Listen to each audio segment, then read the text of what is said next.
প্রথমে আমি মাছ ভেজে উঠায় রেখে দিলাম, তারপর ঝিমের বিচি নিয়েছি, আলু নিয়েছি, পেঁয়াজ নিয়েছি, এগুলোকে একবারে আমি সুন্দর করে ভেজে নেব। মাছ ভাজা তেলের ভিতরেই মাছ ভেজে উঠায় রেখেছিলাম।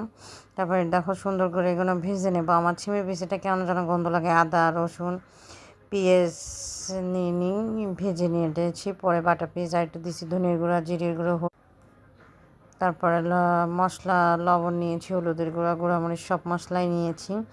মশলাটাকে সুন্দর করে এবারটা দেখো আমি কষায় নিয়েছি, সাথে কিন্তু তরকারিটাও কষায় নিয়েছি। তরকারিটা কিন্তু তেল উঠে গেছে। তরকারি যত কষাবা যে কোনো তরকারিতে এতই স্বাদ হবে। এখন আলু টমেটো দিয়ে দিলাম, আলু টমেটোটা মাছ আর টমেটো দিয়ে দিলাম, সরি। তারপর এইভাবে ঢেকে আমি 10 মিনিট রান্না করে নিয়েছি। এরপরে দেখো আমার তরকারি হয়ে আসছে, আমি ধনেপাতা তরকারিটা আমি আরও পরে অফ ক্যামেরা আরও 5 মিনিট রেঁধে নিয়েছি। দেখো এখন গায়ে মাখা মাখা ঝোল রেখেছি। তরকারিটা এখন নামায় রেখে দেবো আমি।